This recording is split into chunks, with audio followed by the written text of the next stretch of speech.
On the feast of St. Patrick, let us read briefly a summary of his life from the miniature lives of the saints. St. Patrick was born in Britain about the year 389, and as a youth was carried off to be a slave in Ireland. Amidst the mountains of Antrim, his time was given to looking after his master's flocks, and, as he tells us himself, to frequent prayer.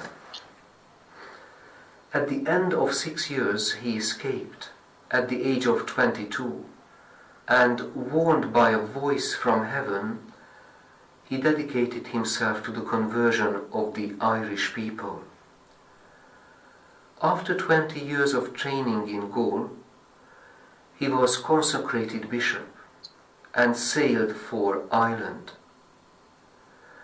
The great result of his preaching is known throughout the world. He found Ireland heathen and left it Christian. He encountered the pagan leaders at Tara and overcame them by great signs. He converted warrior chiefs and baptized them with their subjects in the holy wells which still bear that name. Youths and maidens gave themselves to Christ. Schools and churches rose throughout the land. At Armagh he established the bishop's see that is still the leading bishopric of Ireland. And Croagh Patrick, where he fasted, is still the foremost place of pilgrimage.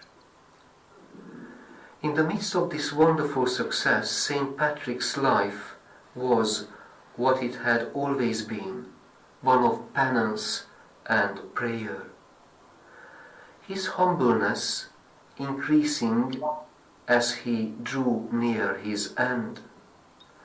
It seems certain that he died in or about 461 at Seoul, where he had built his first church.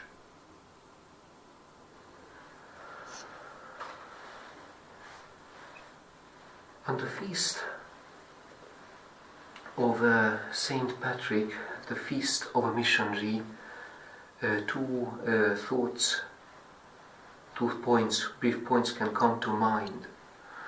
First is from his life. When he was a shepherd, still as a slave, he spent much of his time in prayer, yearning for Christ, learning about Christ.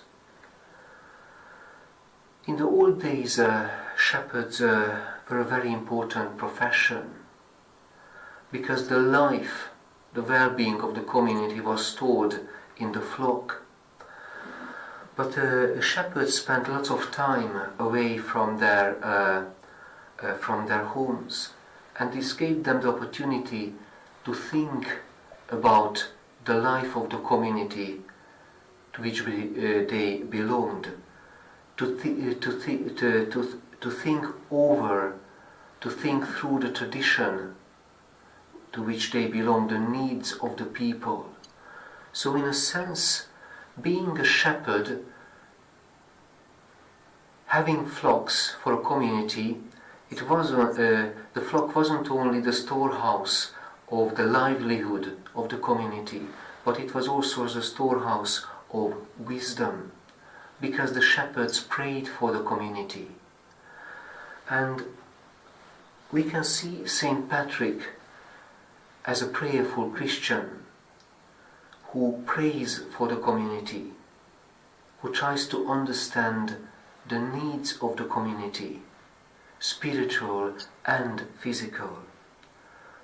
And mission, Christian life itself, is grounded in this prayer, thinking responsibly for our church. The second thought which can come to our mind, that the missionary style of Saint Patrick and his fellow missionaries was very different from the missionary style implanted later on the continent, like the Benedictines. These were monasteries, communities of penance, very strict and austere life. The character of Irish mission and Catholicism always preserved this penitential nature, the ascetic element in it. And perhaps we can think of it as a good program or a viable strategy for today. When Christianity is just in fragments, Christian life, Christian doctrine is not appreciated in our societies any longer in the developed West. Perhaps this is a call for Christians to follow St. Patrick's way of doing mission, becoming a bit more serious, becoming a bit more austere, spending time in prayer and penance, returning to the roots, giving up from ourselves a lot in order to get closer to Christ. And just as in his case, he was a slave, escaped his master.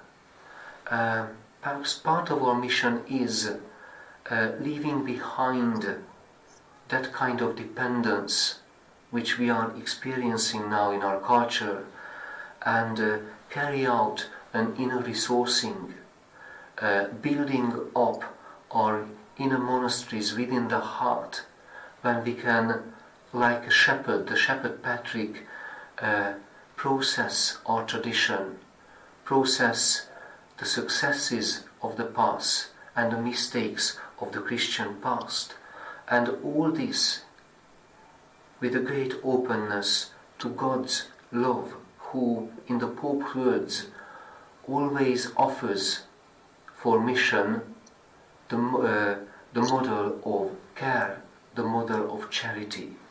Amen.